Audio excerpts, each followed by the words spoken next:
Hi, everyone. Thanks so much for joining us today. Just have a couple quick housekeeping items before we get started. So, my name is Allie. I'm Director of Communications for Face It Together, and I'm joined here by Janelle and Katie. My goodness. They'll introduce themselves shortly. Just want to go over a couple of those quick housekeeping items. So, for those of you who may be unfamiliar, Face It Together is an addiction wellness nonprofit. We offer professional peer coaching for families impacted by drug and alcohol addiction. So, that includes the person struggling and also loved ones. And we will talk about both of those groups today. So, if you'd like to learn more, get connected with one of our peer coaches, please visit wefaceit.org. During today's conversation, please feel free to ask questions at any point using the Q&A button. You can do so anonymously if you would like. And then lastly, these webinars are a benefit to our Fit at Work program. And that's where we partner with employers to provide our professional peer coaching as a mental health benefit. So if you're watching this, maybe you've seen materials in your break room or in your onboarding packet at work, that means your employer really believes in this approach and they want you to be well. All of that support is completely confidential and kept, that information is kept private from your employer. So please don't hesitate to reach out. But let's dive in. We're talking all about wellness while traveling, coming up on the summer months, maybe some vacations, maybe some weddings. Before we kind of really dive in, if we want to do some quick intros, Katie, do you want to start us off?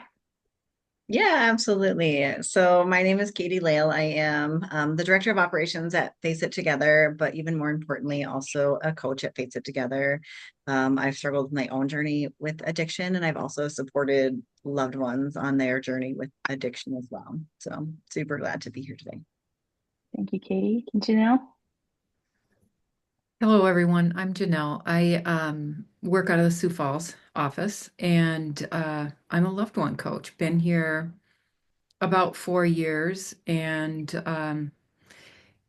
have loved every minute of it, actually. So I welcome you in to listen to this information about trying to take a vacation during this time.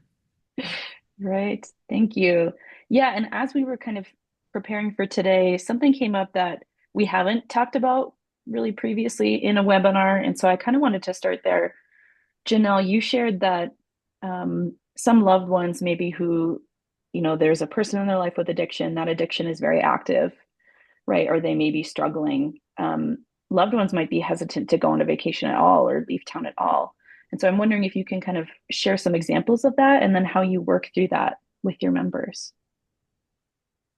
Absolutely true. And this was true for myself as well. There was a point in time where I would barely leave the house for 10 minutes, let alone go and visit my sister in, another state for even an afternoon or whatever. And I hear that a lot too from the people that I coach is they have a hard time leaving their loved one by themselves, even if they're working when they, even if their person at risk is working and they're going to come home that night, they still want to be there for them when they get home because they're so afraid that their person's going to need them and they will be away. That's that whole what happens is my day goes as my person at risk's day goes. And, some of those things go hand in hand. So yeah, people are um, afraid, and I understand why.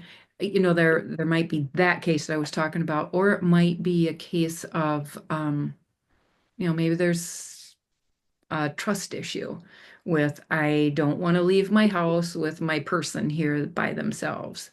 There might be even a safety issue. I don't want to leave the house with my person there. So there's different reasons why we don't want to leave, but and everyone has to, check out their own, know what their own situation is and what the patterns and the behaviors are. But I think kind of what I'm talking about today is that we need to get to a point as loved ones to be able to live our lives, right? That's what this is all about. The loved one coaching is helping people have a sense of peace, having a peace, having some calm, some clarity, and a sense of peace in their lives. And part of that is being able to step away from the whole situation. And I encourage people to do that, start slow, maybe uh, go out with girlfriends, go out with guy friends for an hour or two, and just kind of get used to being able to do that. And that's the way I started out. And then it just kind of grew from there, where I think my trust level increased, but also trying to be true to myself and not trying to isolate and um, do the things that were important to me in my life. As you go through your own journey, you sort of what I call build up this tolerance level almost Mhm. of things that I never would have done maybe a year or two ago, wouldn't think of doing. I will do them now because I just, for my own wellness, I got to do it. And I want to do it. And I want to be able to enjoy myself too. And I think we're also setting a good example for them to say that, Mhm. hey, if, these are your choices, I wouldn't, maybe you want them to go along with you. I'd love to have you along with me, but you decide not, if you decide not to, I understand. I get it. Just kind of modeling some change for them too. Mhm. Yeah, I really like thinking about it almost as that like that tolerance, right? Starting small, and working up in increments. Katie, any other thoughts there or things you see in your members even? Like the only thing that really comes up for me in thinking about this, right, is like there's two like visuals that I get, like the window of tolerance or the circle of growth, which are both really similar like ideas. And so like we have like this window of tolerance and right, it's like in between here, right? And like anything above it is like overstimulation and anything under it is like the understimulation. And as I heard you talking, Janelle, like I think about the goal is really to expand our window of Mhm. tolerance. And so being able to like put ourselves out in those situations that maybe aren't the most comfortable for us, but like doing it in like manageable tasks or manageable ways so that we're not like overwhelming ourselves, but we're still like gradually expanding that ability to be able to enjoy our own lives, even if things aren't perfect at home. Right. And on the, all of these things can be true and everybody's situation is so different because Janelle, you talked about a couple examples where maybe the loved one kind of almost forces themselves to do the thing, to go on vacation, to leave town, and then they're miserable the whole time because they can't stop thinking about their person or there's all this stress. And so then that's maybe not the best choice either. Like it just really depends on a case by case basis. Yeah, you've probably heard me say before that I almost get to the point where if I'm not going to be able to kind of set this aside for a day or an hour or a long weekend, whatever it is, and then I'm not sure I want to go because it is hard. I mean, it's like, do I want to force myself to have a good time? And I think sometimes we have to do that maybe in the beginning, but that's where Katie's talking about, increasing that tolerance level where you start small Yeah. and widen that window, that tolerance window. And no matter what, it's important to be able to do that. It's important um, that you give yourself that time. It's probably as important to your person at risk as Mhm. well. Yeah. And so thinking about kind of some other, maybe the bigger blocks of wellness, sleep, nutrition, movement, those are all can all be very important to really anybody, whether addiction is in the picture or not. But Katie, you shared kind of an acronym that can help people check in, evaluate their needs. Would you be willing to talk about that? Yeah, yeah. So it's an acronym and it's a really great tool for being able to check in for travel or just even in our daily lives. But the acronym is HALT. So HALT, and it stands for hungry, angry, lonely, and tired.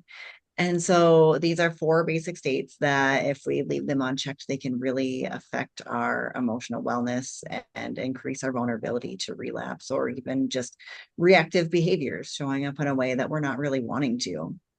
And, you think about when you're traveling, you have a lot of unknowns. You could be skipping meals. You could be off of your sleep schedule. You could be, spending too much time with people or not enough time with people. So you might not be getting that like normal emotional support that you are generally used to be getting and like what you need. And so being able to like just take a moment to like kind of like run through the list. Am I hungry? Am I angry? Am I lonely? And am I tired? And so, I would like to also expand on hunger. Like clearly there's like the food piece of that and the way that like our blood sugar affects our overall wellness. So like wanting to make sure we're okay there.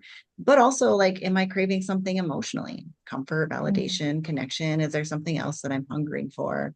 And being able to recognize those things, especially when we're in some of those more vulnerable situations. Yeah, and really taking that moment, right? Because when I think about my travel, we're going, going, going. We've got a plan, we've got a schedule, right? And so it can be really easy to kind of breeze past some of those things. So I do like that. That's just a very simple way to check in.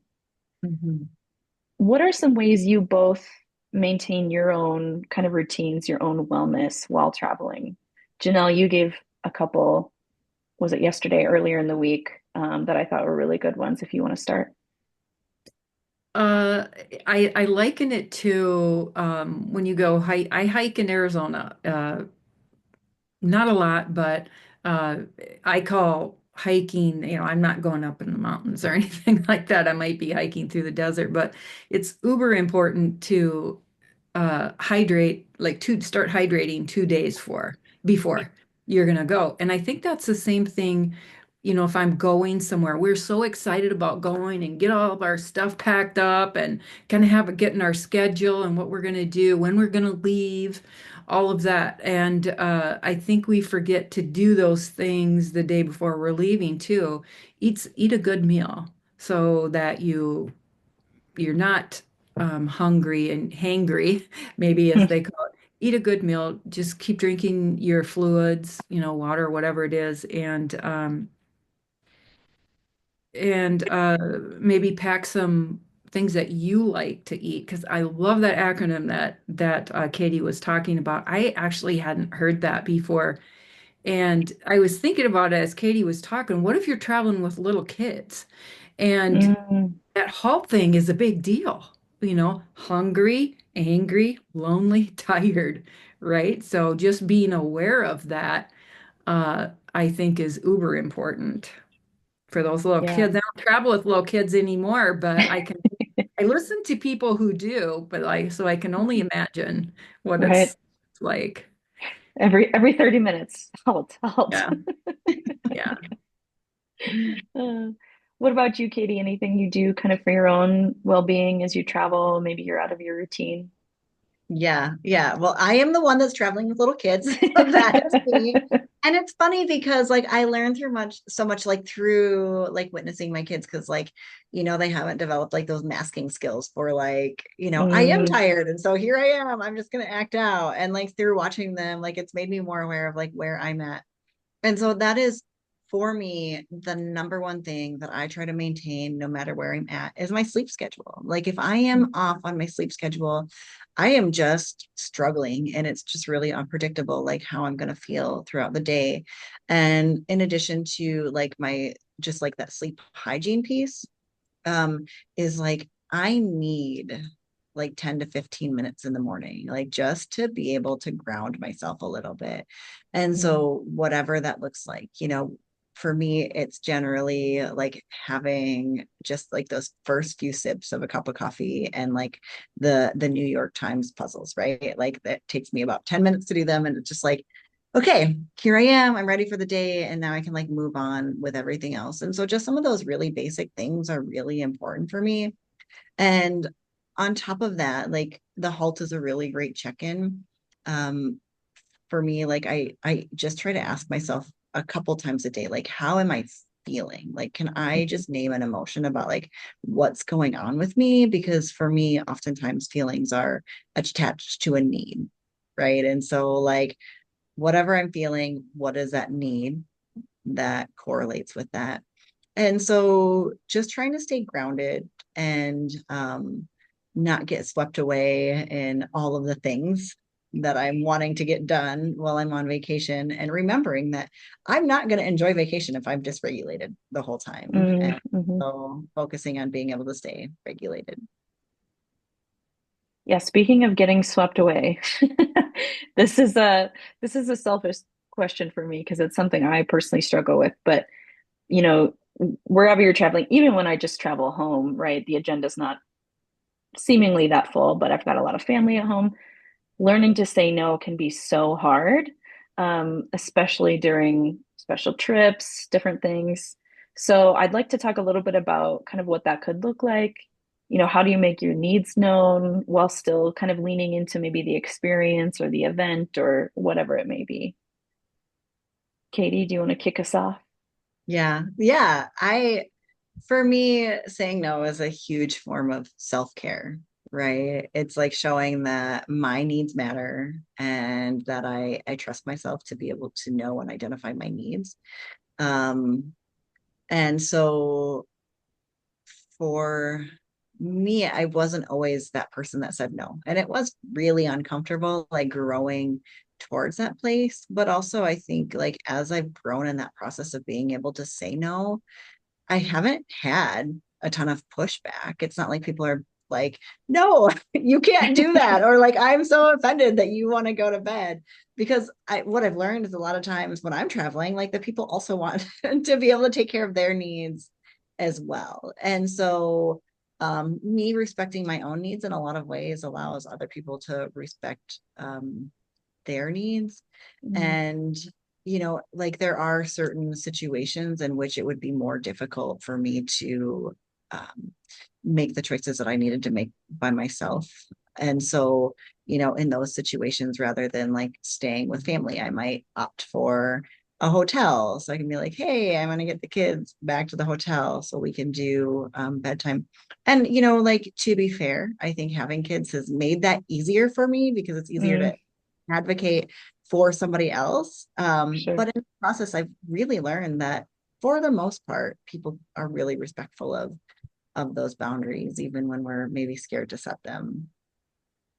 Right. And even I that's bringing back even memories for me of when one person says, okay, I gotta go to bed. It's almost like that chain reaction where everybody's like, oh, right, we can we can say tonight's enough. We're Yeah, going to thank bed. God somebody made the Yeah. first Right. move. Uh, Janelle, anything to kind of add what Katie already shared? Well, I love, it's boundaries are tough, right? They are, and I don't really express them as that way when I'm on, I have my boundaries. I'm going to do this at this time. So, I try to be a little bit more subtle, but not only boundaries, let's say, but also giving yourself permission to indulge at certain times too. Hmm. I think matters that I'm not going to be so rigid, but um, I need that. I need to tell myself that it's okay sometimes to um, give in to my niece who, she's like stuck to me all the time whenever we're at a family thing and recognize it that she loves me. She wants to stay in my room. She wants to be around me. How lucky am I? I get to have her there. But just to indulge, permission to indulge myself with Sure. being able to spend some extra time with people. And I was going to take a step back to the previous question, talking about things that I do. And Katie talked a little bit about staying grounded, and that I agree is like that's a must for me is being able to stay grounded. And however you choose to do that, maybe it's like I take my journal along with me because that sort of helps me stay grounded because it's something that I do at home. And so it helps me kind of come back to where I was. But the other thing is like when I get really, if I am really tired or I'm getting stressed out about something, I like to have an affirmation ready to use. Mm. And sometimes, like Katie talked about, just those couple sips of coffee, even when you just first get them, that makes all the difference, right? Even if you don't drink the whole cup, but those first few sips are like, oh. And that's the way I feel about affirmations sometimes too, is Mm, I just have to say the first couple words and I feel better. yeah, right. And that those tools are going to look different for everybody. So just even thinking about that beforehand, having it ready, maybe it's your favorite meditation on your phone or, those little quick things that I mean, you can take a couple minutes for yourself, even if you're in a really packed schedule while traveling, for sure. Absolutely, yeah. Before we sign off, unless we see any more questions come through, I thought we could talk a little bit about maybe someone who's new to addiction wellness, new to sobriety. So, if someone hasn't traveled sober before, maybe what are some steps they can take to feel prepared? Katie, do you want to start us off? Yeah, I just really feel pulled to say when I think about people who have a recurrence of use or, have like a regression in behavior, a lot of times they're like, I wasn't even upset. Like I was actually in a really great mood. I was having a really good Mm, time. And kind of like going back to that idea of like being swept away, right? Like sometimes any of those like really overwhelming emotions, whether positive or negative, um, can lead people to, making a choice that maybe they might regret. And so, thinking about traveling, there's a whole host of potential triggers, whether it is those overwhelming emotions, whether it is like being in new environments, whether it is, ending up in a place where you're having social pressure. Or, mhm, we've talked a lot about like being out of our routines and not having our supports with us. So it is really important to be prepared for those situations. And so when I think about like how you can prepare, especially in newer recovery, first of all, really remembering why you are doing this, why you are making this change. So becoming really grounded in like, this is why I want this for myself, and reminding yourself it's not an obligation. The second thing is planning for triggers. Like mm, how are you going to handle it if you feel triggered? If you end up in a situation where somebody is going to offer you, you know, drugs or alcohol or whatever it is, how are you going to respond? Having that in your back pocket because it's really hard to come up with things like on the fly. So role play it with your counselor, role play with your coach, role play with a friend, like role play mm, with yourself in the mirror. Just have something that you have in your back pocket that you feel really comfortable being able to say. Um, I think another important piece is, you can't bring your whole support system with you. Clearly, that's not an option. But there are generally people you can call or resources that you can use. And so knowing ahead of time like what those are. I think about when I was in early recovery and I feel like I was just like felt like I was on the edge all the time. And I used to carry around, I had this like sheet and it had like 101 coping skills in it. And it was just mm, this little print off and I would fold it up and I carried it with me everywhere. And when I felt myself on edge, I would just go through the list and be like, oh, this is something that I can do right here, right now that yeah. could potentially like bring me to a different headspace. And so that was helpful for me. And I'm not saying you have to have this whole like 101 coping skills list, but like maybe having a written something to refer to and in case you end up in a situation where you're not really sure how to get back to this level stage.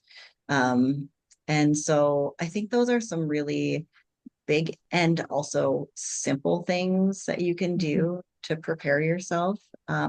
More than anything, just allowing yourself to that grace to know like sometimes things can be difficult mhm, and that is okay. mhm. Yeah, I'm even envisioning just even a quick list on your notes app on your phone, right? I can Mhm. call this person, I can take a walk, right? What are your top three ones that are really easy just to integrate?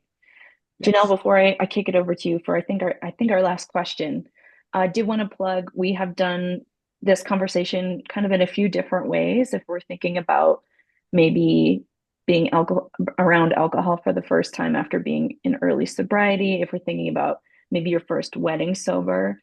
So we have talked about those really specific situations in some other webinars. Always feel free to reach out to us if you want the links for those, but we have lots of kind of tips you can lean on in those situations if you're looking for those. Janelle, I would love if you could share that story about you were working with a father loved one who was really nervous about um, well, I'll let you tell the story, but he was nervous about his son having a recurrence of use and not being in the home with him, if you'd be willing to share that. Yeah, I think this is the one you're referring to where uh are you talking about the tea? Hmm. Yeah, Yes. yeah, that is just such a lovely story Yeah. actually. So I'm coaching a dad and he one of his he had gotten hurt at work and so had been home, physical therapy. He'd been hurt pretty bad actually at home so he was at home and his son was living with him at the time and his son was in recovery. Now dad had been in has been in recovery himself about 6 or 7 years and son was not quite a year. And anyway, dad was always concerned that um, when he went back to work, because that was his goal to get back to work. When he went back to work, the son might relapse. And uh, as it worked out, he needed to leave town for something that came up in another state. And the son was going to stay home because he was working. And while he was gone, son relapsed. And it was, I don't know. I try and think how these things happen. He was so worried about it happen when he went to work, and he works a really tough schedule, like 10 days in a row or something, and then he has 4 days off. So if it were to happen while he went back to work, it would be difficult for him to provide the support he had been providing for his son at the time. But as it worked, he went out on this, he had to take off and go out of town for a little bit, and his son relapsed. And so um, he's back on track. Son is back on track, got back on track when dad got back. But uh, there's a couple things with this story that are just awesome to hear. But uh, dad dad rewarded, he was very happy with himself about how he handled the whole thing because he never knew how he was going to. He had an idea of how he wanted to, but he didn't have an idea how he was actually going to do it. Well, it turns out he did a really good job. The son, like I said, is back in, he's abstaining from his from his substance of choice. But one of the things that dad, he's kind of a guy's guy, and I hope I can get away with saying that without getting into too much trouble. But he, I always ask him what kind of kindness he's showing himself for all the things that that he's been doing. And one of the things that he set up with his son is they have tea every night, every evening together. They have tea and talk about things. And I think it's so wonderful. And if I can use the lovely too, it just is to see that happening. So it was kind of interesting though, how that happened when he went on vacation or when he went Hmm. on his trip out of town. He got it dealt with before, and not to say that it wouldn't happen again, but they Yeah. were kind of over that hump and learned how they were going to deal with that if it ever happened again. So, um, it's not completely about, vacations and so on, but it is in a backhanded way. It's about here's what happened when I left. Here's how we dealt with it when I got back home. Here's where things are today. Yeah. And I have to make a comment too about, what the last question about someone who's maybe new to sobriety. There's loved ones that are new to their person's substance use, you know, like when you Mhm. first find out about it and so on. And one of the things I loved everything Katie said. I think a lot of that um, deals or can fit for loved ones too, you know, Mhm. to have your list of how do I want to deal with this. And one of the things that I think is hard that people need to, loved ones need to prepare for is how to answer the questions that are going to come your way by Mhm. family members, you know, if you're going to a family reunion or you're just going to stay with someone for a weekend or whatever. That's what kept me alone or at home a lot was I hated the question. So, how's your Mhm. kid doing? You know, how's your son doing? That's a difficult one. So, prepare yourself for that. And what Katie said too about role playing, I do that. Absolutely. Stand in the mirror and do that. And people think I'm Mhm. crazy when I, you know, when I say that, I use that term loosely, but they think I can't do that, but you can, and it really Mhm. helps. It really helps just keep get you a little prepared. Thank you for sharing that, Janelle. And I remember when you first told that story, it was so amazing to me that the dad at one point kind of expressed gratitude for the relapse, in that Hmm. it was a way for him to, it ultimately ended well, and he was kind of able to, like, practice is not the right word, but he was able to put in practice those skills that he had learned. Exactly.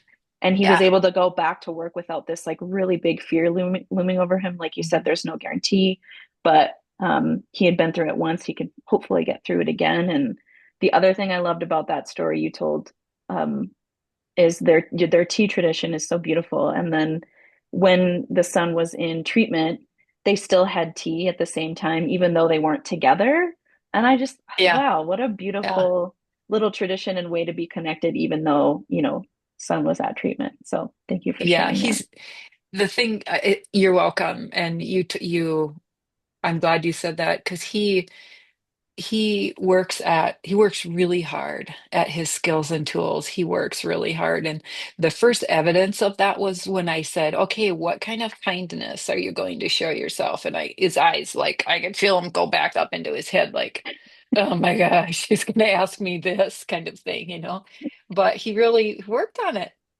Yeah, And he's proud of himself. I'm proud of him for doing that too. yeah, it's amazing. All right. I don't see any more questions coming in. Katie, Janelle, anything else you want to leave us with before we sign off? Hmm. I think I'm good. All right. Yeah. Well, thanks everybody for joining us today. Thank you for watching this recording. If you have any other questions for us, maybe you want to meet with a coach, you can visit wefaceit.together.org. Completing the web form, there's a green button in the corner, best way to reach out to us, but we also have all of our other contact information there. So thank you for being free. Let me stumble on my words on the way out. Thank you for being here and have a great rest of your day.